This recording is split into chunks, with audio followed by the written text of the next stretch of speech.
So now we are coming to the subject, ఇప్పుడు మనము వాక్యాంశంలోనికి వస్తున్నాం. and you have to connect with this name, Nazaraean. Have you heard? Is there any songs in the name of Nazaraean? ఇప్పుడు మరొక నామము దగ్గరికి వస్తున్నాం. ఆ పేరు ఏమిటి అంటే నజరేయుడు. ఈ నజరేయుడు అనే పేరు మీద మీరు ఎప్పుడైనా పాటలు కానీ ఏమైనా విన్నారా? How many songs are there? ఎన్ని పాటలు ఉన్నాయి నజరేయుడు అనే పదం మీద? చాలా ఉన్నారా? చాలా ఉన్నాయి కదా. How many you like those songs? ఆ పాటల్లో మీరు ఎన్ని పాటలు ఇష్టపడతారు? Do you like those songs? అలాంటి పాటలు మీకు ఇష్టమేనా? నజరేయుడు అనే పదముతో ఉన్న పాటలు? Yeah, okay, very good. All are laughing, okay. But today we are going to see the Nazaraean. As a Christian, can we use that name? ఈ రోజు మనం ఏమి ఆలోచన చేయబోతున్నాం, ధ్యానించబోతున్నాం అంటే క్రైస్తవులుగా మనము నజరేయుడు అనే పదాన్ని ఉపయోగించవచ్చా, ఉపయోగించకూడదా? In many Christians they are praying in the name of Nazaraean of Jesus. చాలా మంది క్రైస్తవులు ప్రార్థన చేసేటప్పుడు కూడా వారు ఏమని సంబోధిస్తారు అంటే నజరేయుడైన యేసుక్రీస్తు నామమును సంబోధిస్తారు. Because it is very stylish also. In the Nazaraean of Jesus we pray. ఎందుకంటే ఇలాగూ నజరేయుడైన యేసుక్రీస్తు నామములో అని పలకడం అనేది చాలా ఆధునికంగా చాలా స్టైల్ గా ఉంటుంది కూడా. And in the casting of the demons, doing the miracles, and many times they are using in the name of Nazaraean of Jesus we cast out. ఎన్నో సందర్భాల్లో దెయ్యాలను వెళ్ళగొట్టడం కానీ లేదా స్వస్థత కొరకు ప్రార్థన చేసేటువంటి వారు కానీ ఈ పదాన్ని ఎక్కువగా ఉపయోగిస్తారు. నజరేయుడైన యేసుక్రీస్తు నామమున మేము ఆదేశిస్తున్నామని. Even in preaching people are using this name, Jesus of Nazareth. బోధించేటప్పుడు కూడా అనేక మంది ఈ పదాన్ని లేదా ఈ పేరును ఉపయోగిస్తున్నారు, నజరేయుడైన యేసుక్రీస్తు అని. Yes brother, what is the wrong in it? అవునన్నా దాంట్లో తప్పేముంది అని అంటారు మీరు. Yes, you should ask, no? ఇలా అడుగుతారు కదా మీరు ఖచ్చితంగా. There are songs in the name. ఎందుకంటే ఆ నజరేయుడు అనే పేరు మీద అనేక గొప్ప పాటలు ఉన్నాయి. The miracle happened in the Bible in the name of Nazaraean of Jesus. ఎన్నో గొప్ప సూచక్రియలు అద్భుత కార్యాలు నజరేయుడైన యేసు నామములో బైబిల్లో జరిగాయి. Godly people wrote it. దైవికమైనటువంటి పెద్దలు భక్తులు వాటిని రాశారు. But I'm not going to say now it is wrong or right. నేను ఇప్పుడు అది తప్పు లేదా ఒప్పు అని నేను చెప్పను, కానీ but end of the Bible study you will understand, you will know that why we should not use those words. నేను ఇప్పుడు చెప్పను, కానీ ఈ వాక్యము ఈ ప్రసంగం అయిపోయే చివరి సమయంకి మీకే అర్థమవుతుంది అది ఎందుకు తప్పు ఎందుకు ఒప్పు అని. Where that word comes first in the Bible? ఈ పదము లేదా ఈ పేరు మొట్టమొదటిసారిగా బైబిల్లో ఎక్కడ మనం చూస్తాము? Turn your Bibles to Matthew chapter 2, Matthew Gospel chapter 2. మీ వద్ద దైవ గ్రంథమైన బైబిల్లో నుండి మత్తయి సువార్త 2వ అధ్యాయం తెరిచి చూడండి. Turn fast, okay. Last verse 23. మన వద్ద దైవ గ్రంథంలోంచి మత్తయి సువార్త 2వ అధ్యాయం చివరి 2 వచనాలు. 23 only. అయితే అరికెలాయు తన తండ్రి అయిన హేరోదునకు ప్రతిగా యూదయ దేశమునకు ఏలుచున్నాడని విని అక్కడికి వెళ్ళవెరిచి స్వప్నమందు దేవుని చేత బోధింపబడిన వాడై గలిలయ ప్రాంతములకు వెళ్ళి నజరేతను ఊరికి వచ్చి అక్కడ కాపురం ఉండెను.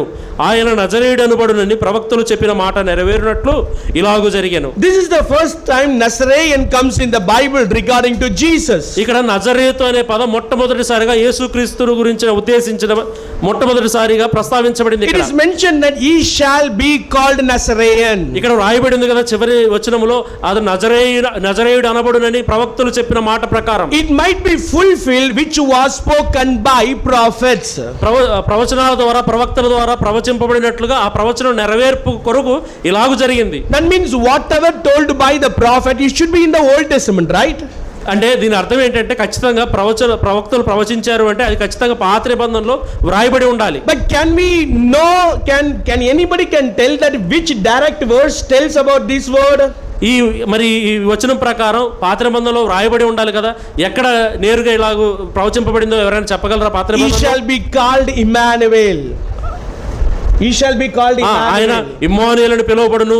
Yeah, it's in the Isaiah chapter 7 verse 14. అది ఎక్కడ ఆ ప్రవచనం ఎక్కడ ఉంది? యెషయా గ్రంథం 7వ అధ్యాయం 14వ వచనంలో ఉంది. It regarding in the many names were in the Old Testament. ఇలాగూ ఇక్కడ ఉన్న పేర్లన్నిటిని గురించి కూడా యేసుక్రీస్తు కలిగి ఉన్న పేర్లన్నీ కూడా పాత నిబంధనలో చెప్పబడ్డాయి, ప్రవచించబడ్డాయి ముందుగానే. But it is mentioned that he shall be called Nazaraean. కానీ ఇక్కడ అలాగే మనం చూస్తున్నాం నజరేయుడు అని కూడా ఆయన పిలువబడతాడు అని ప్రవచింపబడినట్టు. And it was spoken by the prophets. అంత మాత్రమే కాదు, ఇది ప్రవక్తలు ప్రవచించారని చూస్తున్నాం. But we cannot find any direct words in the Old Testament. కానీ పాత నిబంధనలో ఎక్కడ ప్రవక్తలు చెప్పినట్లుగా నేరుగా ఈ పేరును ఉపయోగించినట్లుగా మనకు కనిపించదు. Here we read that prophets, the plural form is mentioned. ఇక్కడ మీరు గమనించండి, ఆ వచనం చివరిలో ప్రవక్త అని వ్రాయబడలేదు, కానీ ప్రవక్తలు ప్రవచించినట్లు అని వ్రాయబడింది. That ప్రవక్తలు చెప్పిన మాట means in the ప్రకారం. Old Testament collective verses are giving the meaning of Nazarene. అంటే దాని అర్థం ఏంటంటే ఒక్క ప్రవక్త కాదు, పాత నిబంధనలు అనేక ప్రవక్తలు ప్రవచించిన వాటన్నిటిని కలిపి ఈ పేరును ఆపాదించారని మనం చెప్పవచ్చు. So what does it mean? దాని అర్థం ఏమిటి? The first meaning is మొట్టమొదటి అర్థం the ఏమిటంటే Nazarene means the Hebrew Netzer. ఆ నజరేయుడు లేదా నజరేతు అనే పదానికి హిబ్రూ భాషలో ఉన్న అర్థం ఏమిటి అంటే Netzer. నెక్సర్. The Netzer, the word meaning means నెక్సర్ అనే పదానికి అర్థం ఏమిటి అంటే the branch or sprout. కొమ్మ లేదా Sprout. In Isaiah chapter 11 verse 1. యెషయా గ్రంథం 11వ అధ్యాయం 9వ వచనంలో మనం చూస్తాం. 11 verse 1. 11వ అధ్యాయం మొదటి వచనంలో చూస్తాం. It's like a branch or sprout. మొద్ద నుండి వచ్చిన చిగురు లేదా కొమ్మ అని చూస్తున్నాం. చిగురు లేదా కొమ్మ. A shoot will come up from the stem of Jesse. యెషయి మొద్దు నుండి పరిశుద్ధమైన చిగురు పుట్టునని మనం చూస్తాం. That's what we read in Isaiah. అది మన యెషయా గ్రంథంలో మనం చూస్తాం. That means it's mentioned about the branch. A small branch will come from the stem of Jesse. అంటే నెక్సస్ అనే పదానికి అర్థము అది ఒక చిన్న కొమ్మ లేదా చిగురు అని మనం చూస్తాం. మొద్దు నుండి యెషయా మొద్దు నుండి వచ్చేది. Then the second meaning of Nazarene means రెండవ అర్థం నజరేయుడు అనే పదానికి రెండవ అర్థం ఏమిటంటే it is referred to a person అది ఎలాంటి వ్యక్తికి ఉపయోగిస్తారు ఆ పేరును అంటే and who is despised and rejected by people. అనేక మంది చేత అసహ్యించబడుతూ లేదా తృణీకరించబడుతున్న వ్యక్తిని ఉద్దేశించి ఉపయోగించే మాట అది. Did you understand that? అర్థమైందా మీకు ఇప్పుడు? First meaning is it's a sprout or branch. మొట్టమొదటి అర్థం ఏమిటి అంటే దానికి అది ఒక కొమ్మ లేదా చిన్న చిగురు. It is the Isaiah chapter 11 verse 1. అది యెషయా గ్రంథం 11వ అధ్యాయం మొదటి వచనంలో మనం చూస్తాం. That it is another meaning is the person who is rejected and despised by the people. ఆ నజరేయుడు అనే పేరుకు మరి ఒక అర్థం ఏమిటి అంటే ప్రజల చేత తృణీకరించబడిన వాడు లేదా విసర్జించబడిన వాడు. Isaiah chapter 53 verse 3. యెషయా గ్రంథం 53వ అధ్యాయం 3వ వచనం మనం And చదివినట్లయితే Psalms 22 6 and 7. ఆ తర్వాత సామెతల గ్రంథం 22వ అధ్యాయం 6, 7 వచనాలు చదివితే క్షమించండి కీర్తనల గ్రంథం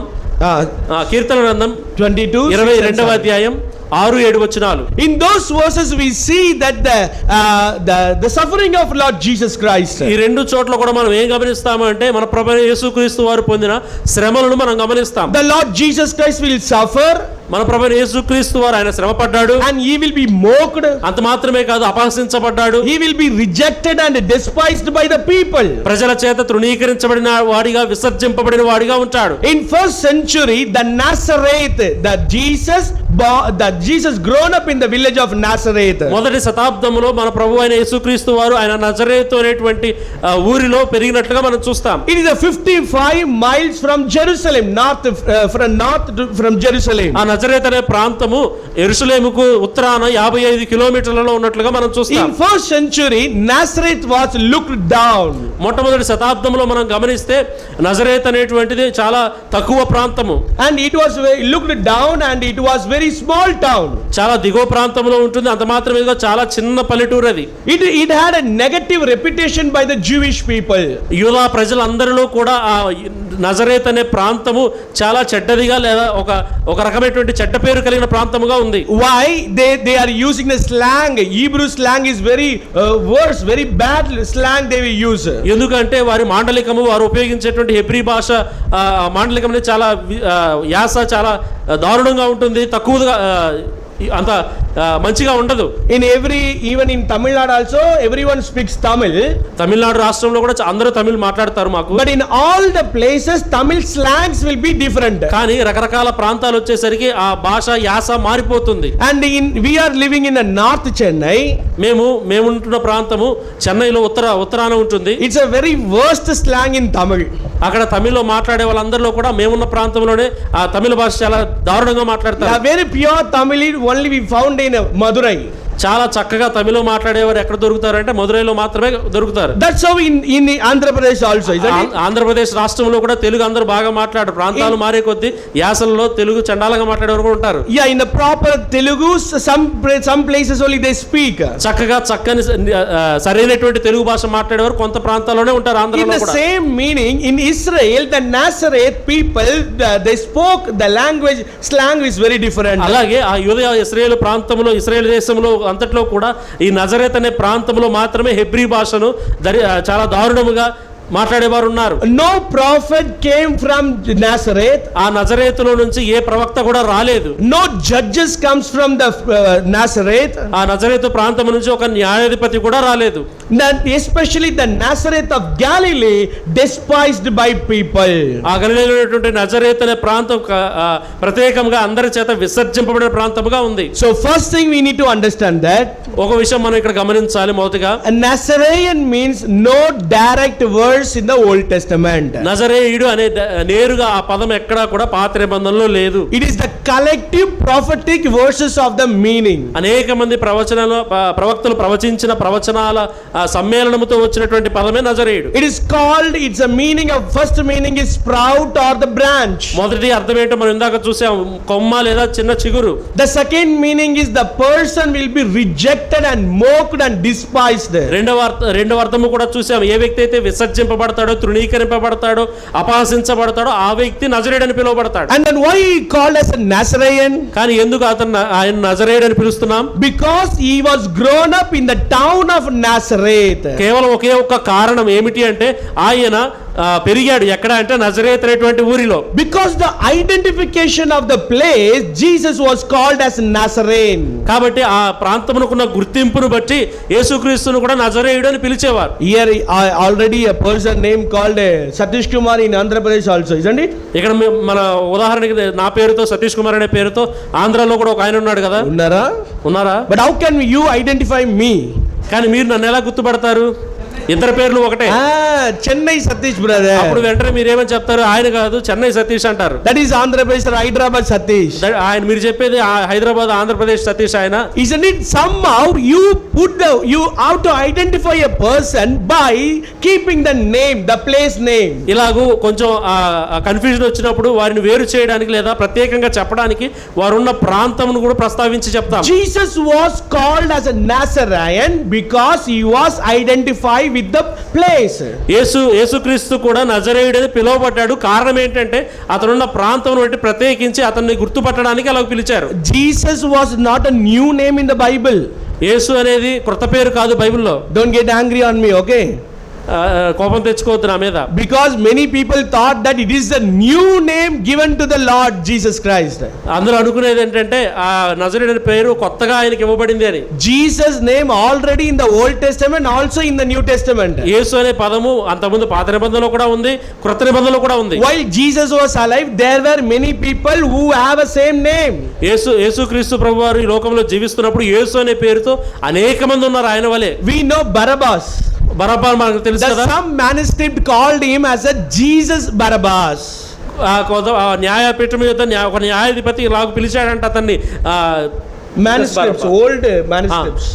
మనం పాత లేఖనాల్లో మనం చూస్తే అతన్ని యేసు బరబ్బా అని పిలిచారంట. And then we read in the Luke chapter 3 verse 29. అంత మాత్రమే కాదు, లూకాసు సువార్త 3వ అధ్యాయం 29వ వచనం చూస్తే there we read the son of Jose. Fast. Luke chapter 3 verse 29. లూకాసు సువార్త 3:29లో మనం చూస్తే యెహోషువ ఎలియాజరుకు. Yeah, here we read about the Josh. యెహోషువ అని చూస్తూ ఉన్నాం. In Hebrew it's the same name as a Jesus. Hebrew భాషలో అదే పేరు ఎలాగో రాయబడింది అంటే యేసు అని రాయబడింది. In the book of Colossians chapter 4 verse 11, కొలస్సీ 4:11లో Jesus surnamed Justus, the another person was there. Jesus surnamed Justus. మరియు యుస్తు అని యేసు కూడా మీకు వందనములు చెప్పుచున్నాడు. Yeah, here another person in Colossians named Jesus. ఇక్కడ యేసు అని ఒక వ్యక్తి కూడా అక్కడ పిలువబడు కొలస్సీ పట్టణంలో ఉన్నట్టుగా మనం చూస్తున్నాం. We read about Joshua. యెహోషువను చూస్తున్నాం మనం. We read about Hosea, హోషేయ గురించి తెలుసు మనకి. and they are the same name is salvation. వారందరూ కూడా ఒకే రకమైనటువంటి పేరు కలిగి ఉన్నారు ఇప్పుడు మూల భాషలో. The name meaning is salvation. వారి పేర్లకు అర్థం ఏంటంటే, అన్ని పేర్లకు అర్థం ఏంటంటే, యెహోషువ, హోషేయ అన్న యేసు అనే పేరుకి అర్థం ఏంటంటే రక్షణ. Because the all are sharing the same name meaning. In Hebrew it's all same name. వారందరూ కూడా యెహోషువ, హోషేయ, యేసు అని పేర్లు వచ్చే పేర్లన్నీ కూడా ఒకే ఒక అర్థాన్ని సూచిస్తున్నాయి, రక్షణ అని హెబ్రీలో. So Jesus is not a new name. కాబట్టి యేసు అనేది కొత్త పేరు కాదు. While Jesus was alive, యేసు ప్రభు వారు బ్రతికి ఉన్నప్పుడు ఈ లోకంలో there were many people in Hebrew language called the same name Jesus. Hebrew భాష మాట్లాడే ప్రజల్లో అనేక మంది యేసు అనే పేరు కలిగి ఉన్నారు. యేసుక్రీస్తు Now people are identifying Jesus as a Nazareth. ఇప్పుడు యేసును ప్రత్యేకంగా గుర్తుపట్టడానికి నజరేయుడు అని పిలువబడుతున్నాడు. Why? ఎందుకు? They are calling of Jesus of Nazareth. ఎందుకు నజరేయుడు అని యేసు అని పిలుస్తున్నారు? ఉన్నారా మీరు? Why they are calling Jesus as a Nazareth? ఎందుకు నజరేయుడు అని యేసు అని పిలుస్తున్నారు ఇప్పుడు? There were many Jesus in the name. అనేక మంది యేసు అని పేరు కలిగిన వారు ఆ దినాల్లో ఉన్నారు కాబట్టి, so to keep the identification of this Jesus, who is this Jesus? He was a Nazareth. ప్రత్యేకించి ఈ యేసును గుర్తుపట్టడానికి వారు ఈ విధంగా పిలిచేవారు నజరేయుడైన యేసు అని. And now we are going to see few passages. కొన్ని మాటలు ఇప్పుడు మనం గమనిద్దాం బైబిల్లో. The apostles did a miracles in the name of Nazareth of Jesus. అపోస్తలుడు నజరేయుడైన యేసు నామములో కొన్ని సూచక్రియలు, అద్భుత కార్యాలు చేశారు. They preached in the name of Jesus of Nazareth. వారు నజరేయుడైన యేసుక్రీస్తు నామమున ప్రకటించారు, బోధించారు. Where it happened? ఎక్కడ జరిగింది అది? Who spoke it? ఎవరు బోధించారు? To whom it was told? ఎవరితో చెప్పారు లేదా ఎవరితో ఈ బోధ చేశారు? We are going to tell, we are going to see about this. అవన్నీ కూడా మనం ఇప్పుడు చూడబోతున్నాం. Can you take the passages?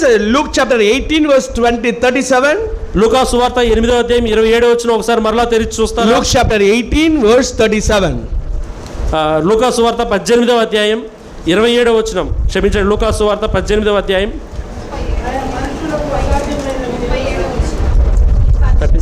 37. క్షమించండి 37వ వచనం. వారు నజరేయుడైన యేసు ఈ మార్గమున వెళ్ళుచున్నాడని వారితో చెప్పిరి. Yeah, here where it is happening? ఈ సంఘటన ఎక్కడ జరిగింది? In Jerusalem, in Israel itself. ఆ ప్రాంతం యెరూషలేములో జరిగింది సంఘటన. Who is telling to whom? ఈ పదము ఎవరితో చెప్తున్నారు నజరేయుడైన యేసు అని? Some are simply sitting, huh? కొంతమంది మౌనంగా ఉన్నారు. Backside sound is not coming. Backside sound is not coming. వెనక నుంచి నాకేమి శబ్దం వినిపించట్లేదు. Who is telling to whom? ఇక్కడ చదువుతున్న వచనము ఎవరితో అంటున్నారు ఆ మాట? The people of Israel telling to the blind one who is also belongs to Israel. ఇక్కడ ఉన్నటువంటి ఇశ్రాయేలు ప్రజలు తమలో ఒకడైనటువంటి ఆ బర్తిలోమయి గుడ్డివాడికి చెప్తూ ఉన్నారు. Now they were telling that Jesus of Nazareth is coming. ఎవరు వస్తున్నారని గుడ్డివాడు అడిగితే వారు ఇలాగ సమాధానం చెప్తున్నారు. ఏమని? నజరేయుడైన యేసు వస్తున్నాడు అని. Why? It is the identification of the person. ఎందుకు చెప్పారు? వాడు యేసు అన్నప్పుడు అర్థం చేసుకోవడానికి, గుర్తుపట్టడానికి నజరేయుడైన యేసు. It happened in the Israel.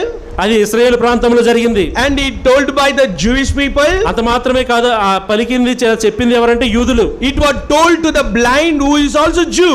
ఎవరికి చెప్పారు అంటే గుడ్డివాడికి. ఆ గుడ్డివాడు కూడా యూదుడే. And come to the John's Gospel chapter 18 verse 5. ఆ తర్వాత యోహాను సువార్త 18వ అధ్యాయం 25వ వచనం కూడా మనం గమనిస్తే, John's Gospel chapter 18 verse 5. 5వ వచనం. వారు నజరేయుడైన యేసునని ఆయనకు ఉత్తరం ఇయ్యగా, యేసు ఆయనను నేనే అని వారితో చెప్పాను. Yeah, who is asking? ఇక్కడ ఎవరు అడుగుతున్నారు? The soldiers are asking. వచ్చిన సైనికులు అడుగుతున్నారు. And they are asking who is Jesus of Nazareth? ఎవరు మీలో నజరేయుడైన యేసు ఎవరని అడుగుతున్నారు. Because there were many Jewish people. ఎందుకంటే అక్కడ అనేక మంది యూదులు ఉన్నారు. Already Jesus was famous. అనేక మంది యేసు అనే పేరుతో ప్రఖ్యాతిగాంచిన వాళ్ళు కూడా ఉన్నారు. They are asking which Jesus, the Jesus of Nazareth, who are there? మరి యేసు ఎవరు, ఏ యేసు గురించి మీరు అడుగుతున్నారు అన్నప్పుడు వారు చెప్పారు నజరేయుడైన యేసు ఎవరు. The identification. ఎందుకు అంటే గుర్తించడం కోసం. Then come to the John's Gospel 19 and 19. అదే యోహాను సువార్త 19:19లో కూడా మనం చూస్తే, మరియు పిలాతు యూదుల రాజైన నజరేయుడగు యేసు అని పై విలాసము రాయించి శిలువ మీద పెట్టించారు. An inscript and put it on the cross. ఒక పై విలాసమును రాయించి శిలువ పైన పెట్టించారు. Jesus of Nazareth. ఏమని అంటే నజరేయుడైన యేసు అని. What does it mean? దాని అర్థం ఏమిటి? This Jesus is not ordinary among other people. ఈ యేసు శిలువపై వేలాడుతున్న యేసు మిగతా యేసుల లాగా సామాన్యమైన సాధారణమైన వ్యక్తి కాదు. He was identified. This Jesus is from Nazareth. ఇతన్ని అందరూ గుర్తించాలి అంటే నజరేయుడైన యేసును వ్రాయాలి అని రాశారు. It is the identification of Jesus. దాని ఎందుకంటే ఆయన గుర్తించడం కోసం, గుర్తుపట్టడం కోసం. Now come to the apostles' life. ఇప్పుడు రెండు అపోస్తలుల యొక్క కార్యాల్లోకి మనం వస్తే, And Acts of the Apostles chapter 2 verse 22. రెండవ అధ్యాయం 22వ వచనం మనం చదివితే అపోస్తలుల కార్యముల గ్రంథంలో, Can you read it? Acts chapter ఇశ్రాయేలు 2. వారులారా ఈ మాటలు వినుడి, దేవుడు నజరేయుడగు యేసు చేత అద్భుతములను మహత్కార్యములను సూచక్రియలను మీ మధ్య చేయించి. Yeah, now who is preaching here? ఇక్కడ ఎవరు ప్రకటిస్తున్నారు ఈ మాటలు?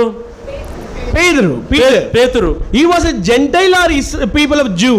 పేతురు యూదుడా లేకపోతే యూదేతరుడా? Gentile. జంటైల్ అంటే అన్యుడు, యూదుడు కానివాడు. యూదుడా లేదా యూదుడు కాని వ్యక్తి పేతురు?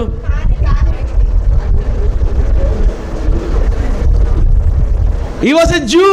అతను యూదులే, యూదా జాతికి చెందినవాడే. Okay, he was preaching to whom? ఇక్కడ ఎవరితో చెప్తూ? యూదు అంటే ఇశ్రాయేలుడే. Yeah, he is preaching to the Israel people. ఇక్కడ పేతురు ఎవరితో బోధిస్తూ ఉన్నాడు? People of Israel. ఇశ్రాయేలు ప్రజలతోనే. And he was telling that I am preaching that Jesus of Nazareth. ఇక్కడ ఏమని బోధిస్తున్నాడు? నేను ఎవరి గురించి బోధిస్తున్నాను అంటే నజరేయుడైన యేసును గురించి అని చెప్తున్నాడు. Because Jesus was not alive at the time. ఎందుకంటే యేసుక్రీస్తు అప్పటికి సజీవముగా లేడు. Jesus was crucified. ఆయన సిలువ వేయబడ్డాడు. And he was died and rose again. మరణించి 3 దినాలు తిరిగి లేచాడు. He ascended to the heaven. అంత మాత్రమే కాదు, పరలోకానికి ఆరోహణమే వెళ్ళిపోయాడు ముందే. Now the apostles are preaching Jesus. ఆ తరువాత అపోస్తలులు ఈ యేసును గురించి ప్రకటిస్తూ, The people should understand which Jesus we are preaching to about. అక్కడ ఉన్నటువంటి ఇశ్రాయేలు ప్రజలు తాము ఏ యేసును గురించి చెబుతున్నామో బోధిస్తున్నామో తెలుసుకోవాలి, వారికి అర్థం కావాలి. కాబట్టి that is the meaning that we are preaching the Jesus of Nazareth. ఆయనలాగు చెప్పాడు, మేము బోధిస్తున్న నజరేయుడైన యేసును గురించి అని. You are crucified. మీరు సిలువ వేశారు. It is Peter is Jew. పేతురు యూదుడు లేదా ఇశ్రాయేలీయుడు. He is speaking to the people of Israel. అంత మాత్రమే కాదు, ఇశ్రాయేలుతో మాట్లాడుతున్నాడు, It బోధిస్తున్నాడు. happened in the temple, Jerusalem temple. ఇదంతా ఎక్కడ జరిగిందంటే యెరూషలేము ఆలయంలో జరిగింది. Come to the next verse, next portion. ఆ తర్వాత వచనానికి రండి. Acts chapter 3 verse 6. అదే అపోస్తలుల కార్యముల గ్రంథం 3వ అధ్యాయం 6వ వచనం. అంతటా పేతురు, వెండి బంగారములు నా యొద్ద లేవు గాని నాకు కలిగినదే నీకిచ్చుచున్నాను, నజరేయుడైన యేసుక్రీస్తు నామమున నడవమని చెప్పి. Yeah, here Peter is healing a lame man. ఇక్కడ పేతురు పుట్టినది మొదలుకొని కుంటివాడైన ఒక వ్యక్తిని స్వస్థపరుస్తున్నాడు. Because of this name many people in the world Christendom, ఇక్కడ మనం గమనిస్తే ఈ పేరుతో ఈ దినాల్లో కూడా క్రైస్తవ సమాజంలో, because of this incident, based on this incident, they are claiming that in the name of Jesus of Nazareth we heal you. ఈ ప్రత్యేకమైన సూచక్రియలో పేతురు నజరేయుడైన యేసు నామమున నిన్ను లేచి నడువమని చెప్పాడని ఉద్దేశించి ఆ వచనాన్ని బేస్ చేసుకొని, ఆధారం చేసుకొని ఈ దినాల్లో అనేక మంది క్రైస్తవులు ఈ నామాన్ని ఉపయోగిస్తూ అనేక స్వస్థత కార్యాలు, అద్భుత కార్యాలు చేస్తున్నారు. In the Nazareth does not have any power. అక్కడ నజరేయుడు అనే దాంట్లో ఏ శక్తి లేదు. It is only the identification of Jesus. ఆ నజరేయుడు అనే పదం ఎందుకు ఉపయోగించబడిందంటే కేవలం ఆయన గుర్తించడం కోసం It is మాత్రమే. the name of despising and rejected a person, mocking person. ఆ పేరును ఉపయోగించడం అంటే అర్థం ఏంటంటే ఆ వ్యక్తిని నీవు తృణీకరిస్తున్నావు, విసర్జిస్తున్నావు, అపహసిస్తున్నావు. Where it is happening? ఎక్కడ జరుగుతుంది ఇదంతా? Before the temple gate. యెరూషలేము దేవాలయం గేట్, నికానోరు ద్వారము ఎదురుగా, శృంగారపు ద్వారం ఎదురుగా. Who is healing? ఎవరు స్వస్థపరుస్తున్నారు? Yeah, people of God, Israel. The Peter is healing. ఇశ్రాయేలుకు చెందినటువంటి పేతురే స్వస్థపరుస్తున్నాడు. Who healed? ఎవరు స్వస్థపరచబడుతున్నాడు? Israel lame man. ఇశ్రాయేలు జాతికి చెందినటువంటి కుంటివాడు. It happened among Israel. ఇదంతా కూడా ఎక్కడ జరుగుతుందంటే ఇశ్రాయేలీయుల మధ్య జరుగుతుంది. Why? The Jesus of Nazareth whom he killed, he has a power still now. ఎవరైతే నజరేయుడైన యేసు సిలువ వేశారో ఆయనే శక్తి కలిగిన వాడై ఇతను స్వస్థపరుస్తున్నాడని వారు బోధిస్తున్నారు. Come to next chapter. మరి ఒక వచనానికి రండి. Acts chapter 4 అపోస్తలుల కార్యముల గ్రంథం 4వ అధ్యాయం verse 10. 10వ వచనం. Peter is preaching there. మీరందరూ ఇశ్రాయేలు ప్రజలందరూ తెలుసుకోవాల్సిందేమనగా మీరు సిలువ వేసినట్టు మృతులో నుండి మీ దేవుడు లేపినట్టు నజరేయుడైన యేసుక్రీస్తు నామమునే వీడు స్వస్థత పొంది మీ ఎదుట Here నిలుచున్నాడు. who is preaching? ఇక్కడ కూడా ఎవరు ప్రకటిస్తున్నారు? Peter is preaching. పేతురే చెప్తున్నాడు ఈ మాట. Where it is happening? ఎక్కడ జరుగుతుంది మీరు In చెప్పండి. Jerusalem itself happening. యెరూషలేములోనే జరుగుతుంది. Who is listening this message? ఈ ఈ ఈ ప్రసంగాలు ఈ మాటలు వింటున్న వ్యక్తులు ఎవరు? People of Israel. ఇశ్రాయేలు ప్రజలే. So it happened within the Jewish people. ఇదంతా కూడా ఇశ్రాయేలు లేదా యూదుల మధ్య జరిగిన సన్నివేశమే. It is the identification of the Jesus which he belongs to. ఎందుకు ఈ పేరును ఉపయోగించాడు అంటే అక్కడున్న ప్రజలు యేసుక్రీస్తును గుర్తించడం కోసం. Come back to another portion. మరి ఒక వచన భాగానికి రండి. Chapter 6 verse 14. అదే అపోస్తలుల కార్యముల గ్రంథం 6వ అధ్యాయం 14వ వచనంలో There we read about Stephen's preaching. అక్కడ స్టెఫను ప్రసంగించిన ప్రసంగం మనం చూస్తాము. ఈ నజరేయుడైన యేసు ఈ చోటును పాడు చేసి మోషే మనకిచ్చిన ఆచారములు మార్చుడని వీడు చెప్పగా మేము వింటిమనిది. Who is this Stephen? ఇక్కడ స్టెఫన్ ఎవరు? He is also Jewish man. అతను కూడా యూదుడే. Where it is happening? ఎక్కడ జరుగుతుంది ఇది? In Jerusalem. యెరూషలేములోనే Whom జరుగుతుంది. he is preaching? ఎవరితో బోధిస్తున్నాడు ఈ The మాటలు? people of Israel. ఇశ్రాయేలు ప్రజలతో బోధిస్తున్నాడు. The leaders of Israel. ఇశ్రాయేలు ప్రజల్లో నాయకులుగా ఉన్నవారు. So he was preaching to them. ఇశ్రాయేలు ప్రజల్లో నాయకులుగా ఉన్న వారికి బోధిస్తున్నాడు ఈ Why మాటలు. he mentioned the Jesus of Nazareth? ఎందుకు ఇక్కడ నజరేయుడైన యేసు అని ప్రస్తావించవలసి వచ్చింది Stephen? It is the identification of the Jesus. కారణం ఏంటంటే వారు యేసును ఏ యేసో గుర్తించడానికి. We preach the Christ whom you crucified on the మేము cross. ఏ యేసును గురించి ప్రకటిస్తున్నామంటే మీరు సిలువ వేసిన నజరేయుడైన ఆ యేసు గురించి. Now we saw that Peter used that name. మనం ఇప్పుడు పేతురు ఆ పేరును ఉపయోగించినాడని చూస్తున్నాం. And Stephen used that name. Stephen కూడా ఉపయోగించినాడని Now చూస్తున్నాం. we come to Paul, Apostle Paul. ఇప్పుడు అపోస్తలుడైన పౌలు దగ్గరికి వద్దాం. Come to chapter 22 of Acts of the Apostle, అదే అపోస్తలుల కార్యముల గ్రంథం 22వ అధ్యాయానికి మనం వస్తే verse number 8. 8వ వచనం మనం చూసినప్పుడు అందుకు నేను ప్రభువా నీవెవడవని అడిగినప్పుడు ఆయన నేను నీవు హింసించుచున్న నజరేయుడగు యేసునని నాతో చెప్పెను. Yeah, you cannot find it in the Acts of the Apostle chapter 8 and 9. ఇక్కడ మనం అపోస్తలుల కార్యముల గ్రంథం 8, 9 అధ్యాయాల్లో ఈ మాటని పేరును మనం కనుగొనాం. Jesus appeared to Paul. ఇక్కడ అపోస్తలుడైన పౌలుకు లేదా సౌలుకు దేవుడు ప్రత్యక్షమయ్యాడు. In the chapter 9 Jesus was telling that I am Jesus whom you are persecuting. దమస్కు మార్గంలో ప్రత్యక్షమైనప్పుడు అక్కడ సౌలుతో నజరేయుడైన యేసును అని చెప్పలేదు, కానీ నేను నీవు హింసిస్తున్న యేసును అని చెప్పాడు. But here in chapter 22 కానీ ఇక్కడ 22వ అధ్యాయంలో Paul is giving his testimony before his own people. ఇక్కడ పౌలు తన సాక్ష్యాన్ని పంచుకుంటున్నాడు తన ప్రజలతో. He was speaking in a Hebrew language. Hebrew భాషలో మాట్లాడుతున్నాడు పౌలు. And he confessed that ఇలాగ ఒప్పుకున్నాడు, వారికి చెప్తూ ఉన్నాడు. when he appeared to me, ఆయన నాకు ప్రత్యక్షమైనప్పుడు దమస్కులో he tells that I am the Jesus of Nazareth. ఆయన ఇలాగ నాకు చెప్పాడు నజరేయుడైన యేసునని చెప్పుకున్నాడు ఆయన. It was the confirmation to Paul. అది పౌలు ఇచ్చినటువంటి ఒక నిర్ధారణ. It was confirmation to Paul. అది పౌలుకు ఇవ్వబడినటువంటి ఒక నిర్ధారణ. Because he was persecuting the Christians. కారణం ఏంటి అంటే పౌలు అప్పుడే సౌలుగా ఇతర క్రైస్తవులను హింసిస్తున్నాడు, వేధిస్తున్నాడు. He should know and he should testify that which Jesus he spoke to Paul. ఇప్పుడు 22వ అధ్యాయంలో అతను వెళ్ళి యేసును గురించి ప్రకటిస్తున్నాడు, వారికి తెలియజేయాలి. Yeah, then he confirmed that I was persecuting the people who followed the Jesus of Nazareth.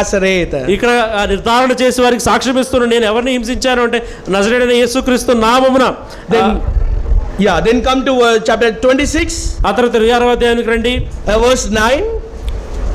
9వ వచనం. Now Paul is before King Agrippa.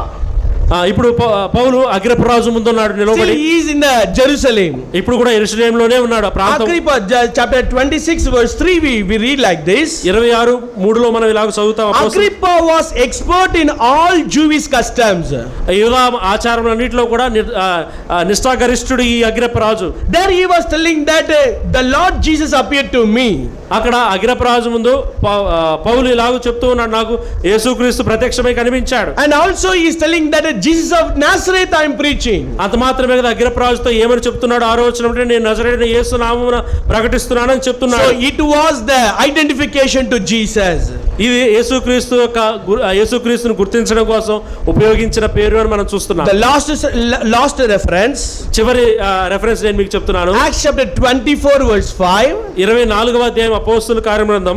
What the high priest was telling about Christians. 24వ అధ్యాయం 5వ వచనంలో మనం గమనించినప్పుడు, ఈ మనుషుడు పీడ వంటి వాడు, భూలోకమందున సకలమైన యూదులను కలహం రేపువాడు, నజరేయుల మతభేదమునకు నాయకుడైనట్టు మేము కనుగొంటిమి. Yeah, they were mocking Paul. వారు ఆ పౌలును అపహసిస్తున్నారు. Now Paul is a Christian now. ఇప్పుడు పౌలు క్రైస్తవునిగా ఉన్నాడు. What they were mocking? ఏమని అపహసిస్తున్నారు పౌలు వారు? This man is a plague. ఇతను పీడ వంటి వాడు. And he created division among them ourselves. ఎంతో మంది ఎన్నో విధాలుగా ఇతను మన మధ్య భేదములు కలుగజేస్తున్నాడు. He was a leader of the set of the Nazareans. కొంతమంది నజరేయులకు ఇతను నాయకుడుగా ఉన్నాడు. That means Nazareans means నజరేయులు అంటే they were talking about referring to the Christians. వారు క్రైస్తవులను ఉద్దేశించి చెప్తున్నారు ఆ మాట. When they say Nazareans, వారు నజరేయులను అన్నప్పుడు they are mocking Christian people. వారు ఎవరిని అపహసిస్తున్నారు, వెక్కిరిస్తున్నారు అంటే క్రైస్తవులు They వెక్కిరిస్తున్నారు. consider that these people are plague. వారు ఏమని చెప్తున్నారు చివరికి అంటే వీరందరూ ఈ క్రైస్తవులు అందరూ కూడా పీడ వంటి వారు అని. These people are rejected people. ఈ ప్రజలందరూ కూడా ధృవీకరించబడిన వారు. And they are creating the division among ourselves. వారు మన మధ్యలో అనేక భేదాలు కలుగజేస్తూ ఉన్నారు. Did you know that? When they say the Nazareans of Christians, వారు ఎప్పుడైతే నజరేయులను క్రైస్తవులను ఉద్దేశించి ప్రస్తావించారో, that means they are mocking Christians. దాని అర్థము వారు క్రైస్తవులను ఎక్కిరిస్తున్నారు లేదా అపహసిస్తున్నారు. They are looking down Christians. వారు చాలా తక్కువ చేసి చూస్తున్నారని అర్థం క్రైస్తవులను. Did you understand that? ఇప్పుడు అర్థమవుతుందా మనకు?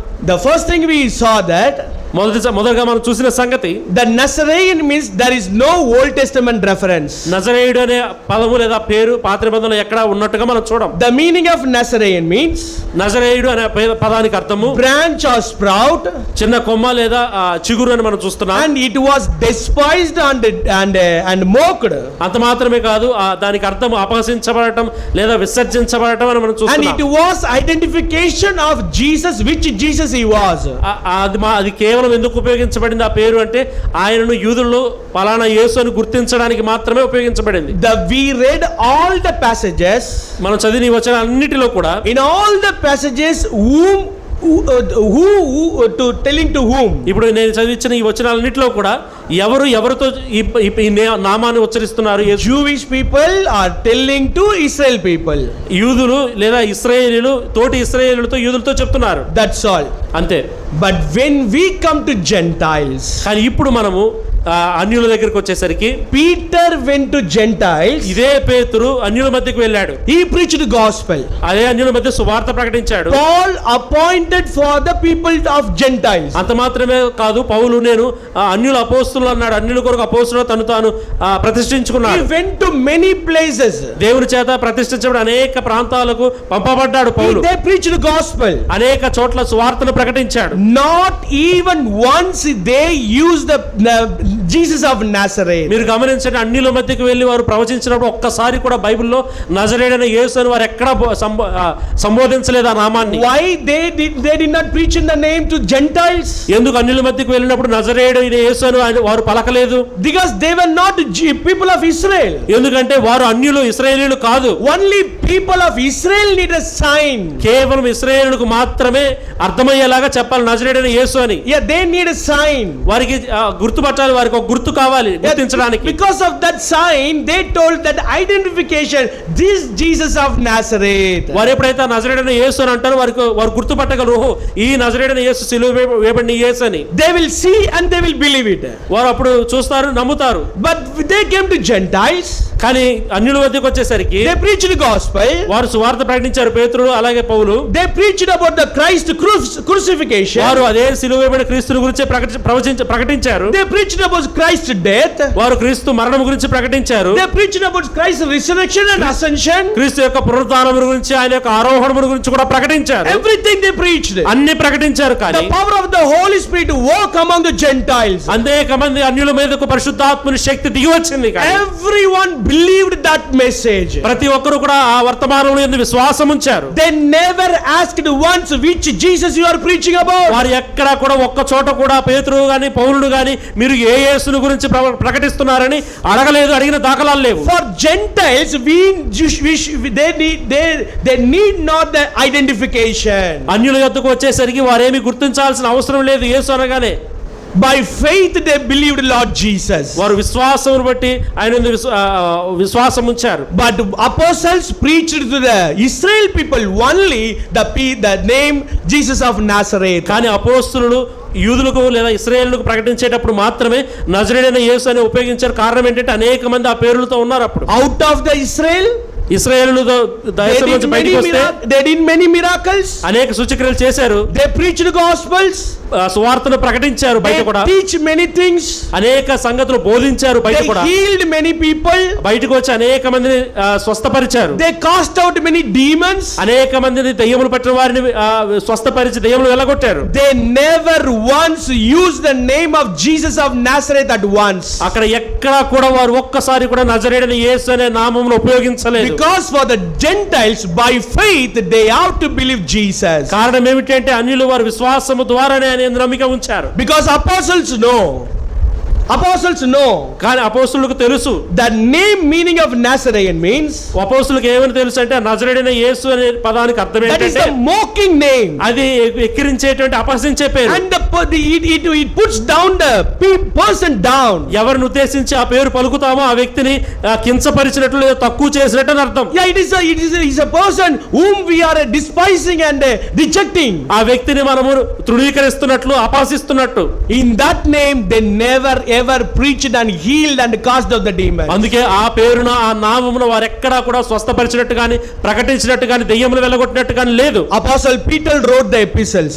అపోస్తలుడైన పేతురు కొన్ని పత్రికలు రాశాడు. First Peter and Second Peter. మొదటి పేతురు రెండవ పేతురు పత్రికలు. Apostle John wrote the epistles. అపోస్తలుడైన యోహాను కూడా పత్రికలు రాశాడు. First John, Second John, Third John. 1, 2, 3 యోహాను పత్రికలు. And also he wrote the John's revelation of Jesus. అది మాత్రమే కాదు ప్రకటన గ్రంథాన్ని కూడా రాశాడు యోహాను. And he never used the name of Jesus of Nazareth. ఆయన ఎక్కడా కూడా నజరేయుడైన యేసు అనే నామాన్ని ఉపయోగించలేదు. Paul wrote almost 13 or 14 epistles in the New Testament. అపోస్తలుడైన పౌలు గారు కూడా దాదాపు 13 నుంచి 14 పత్రికలు రాశాడు He బైబిల్లో. wrote many to the Jewish, అనేక పత్రికలు యూదులకు రాశాడు. many to the Gentiles and churches. అంత మాత్రమే కాదు అన్యులలో నుండి సంఘములు ఏర్పడగా ఆ సంఘములకు కూడా రాశాడు. He never wrote at least once that Jesus of Nazareth he mentioned in 14 books. ఎక్కడ 14 పత్రికల్లో కూడా ఒక్కసారి కూడా ప్రస్తావించలేదు నజరేయుడైన యేసు అనే నామమును. Yeah, Jesus' brother James wrote an epistle.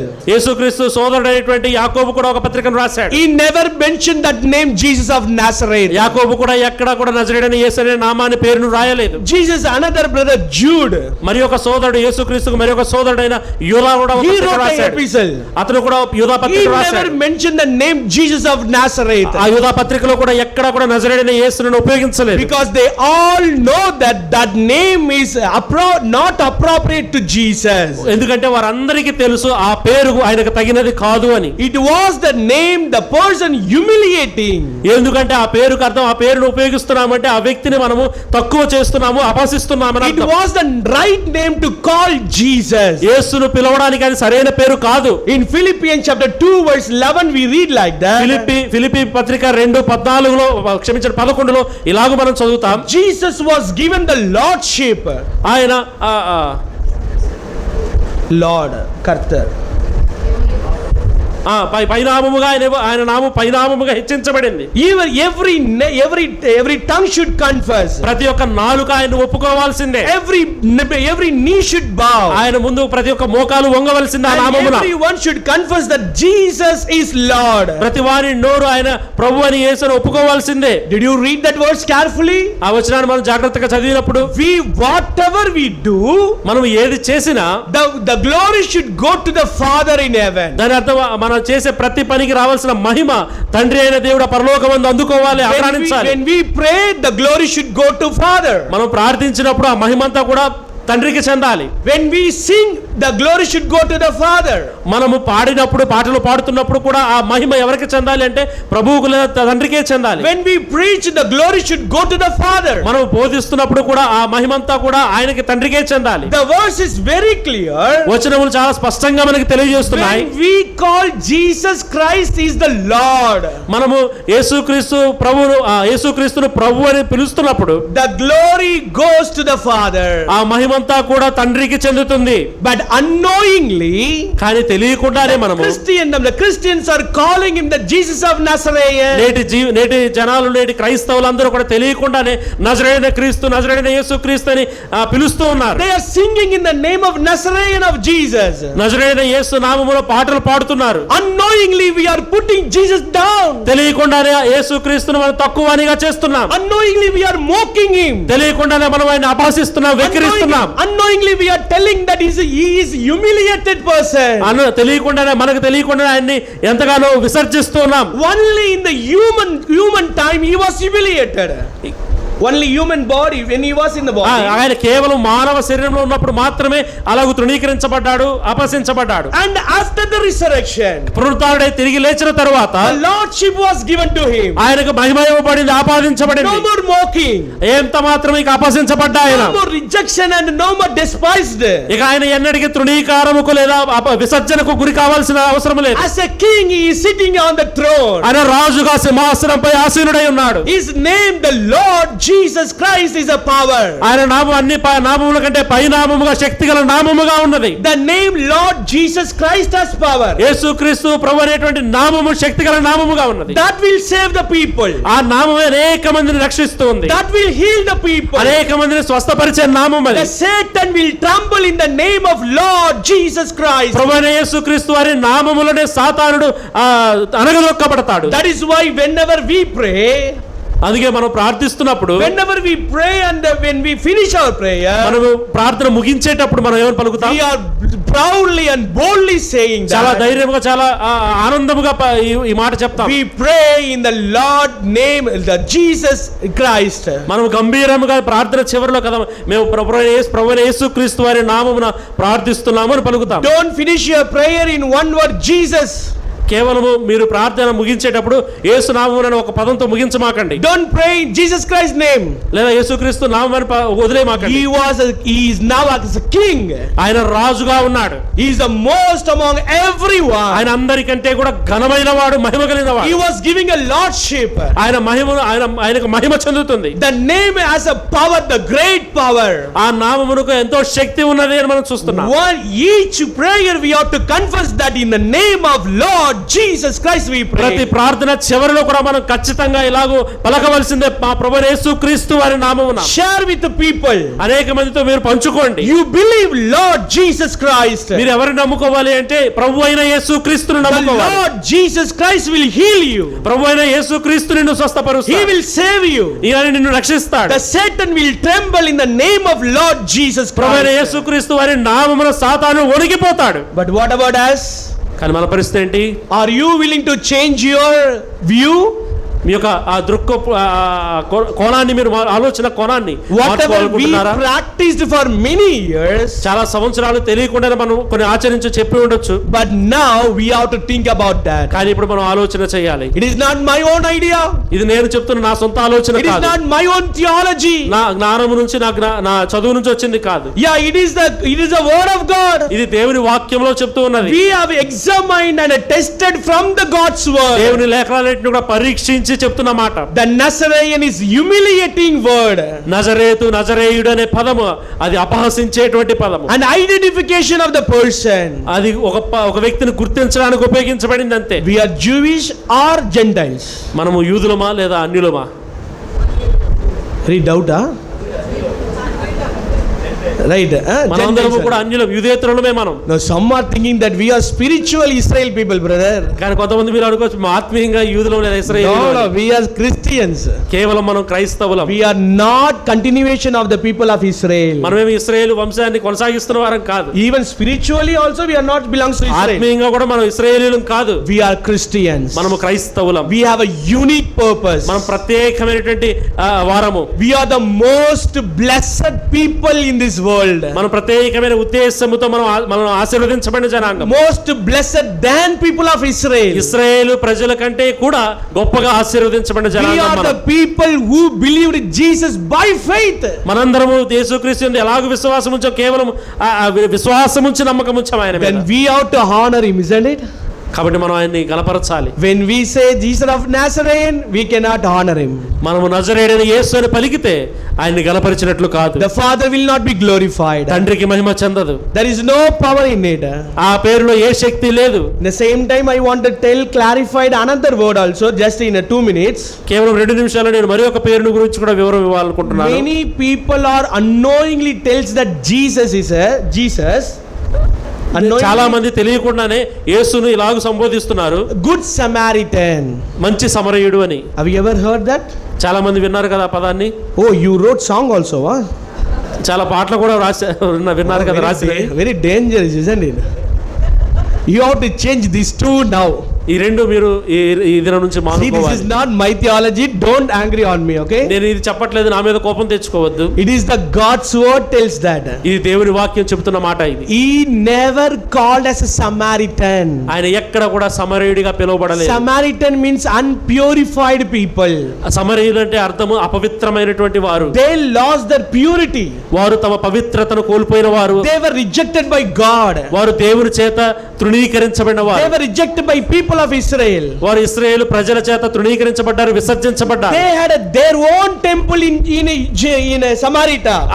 సమరయలో ఆ ప్రజలు వారికే తమ సొంతగా ఒక దేవాలయం కట్టుకున్నారు. They were worshipping there. వారి ఆరాధన చేసుకుంటున్నారు. Our Jesus is he is coming from the tribe of Judah. ఆయన యూదా గోత్రం నుంచి వచ్చిన వాడు ప్రభు యేసుక్రీస్తు వారు. King's tribe. అది ఎలాంటి గోత్రము? రాజుల గోత్రము.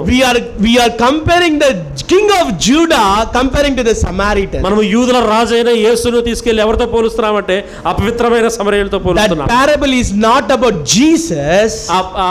ఉన్నటువంటి ఆ సారాంశం లేదా ఆ ఉపమానం అనేది యేసుక్రీస్తు గురించి కాదు. It is telling to the Pharisees and Sadducees. అది అక్కడ ఉపమానం ఎవరి గురించి చెప్తున్నారంటే పరిసయ్యులు సద్దుకాయల గురించి చెప్తున్నారు. Think about your neighbors. మీ యొక్క తోటి వారి గురించి మీరు ఆలోచన చేయాలని Who చెప్పారు. is helping you? మీకు ఎవరు సహాయం Whom చేస్తున్నారు? you should help? మీరు ఎవరికి సహాయం చేయాలి? It is not the Jesus of Jesus. అది యేసు గురించి చెప్పబడిన ఉపమానం కాదు. Jesus tells that parables to the people, to the Pharisee and Sadducee. ఆ యేసుక్రీస్తు ప్రభువారు ఆ ఉపమానం ఎవరితో చెప్పాడు సమరయుడి గురించి అంటే పరిసయ్యులు సద్దుకాయలతో చెప్పాడు. Don't compare Jesus in another humiliating name of Samaria. కాబట్టి యేసుక్రీస్తును తీసుకువెళ్ళి మరి ఒక అపహసించబడిన నామమైన సమరయుడితో పోల్చవద్దు. He is not a good Samaritan. ఆయన మంచి సమరయుడు కాదు. Don't compare that name.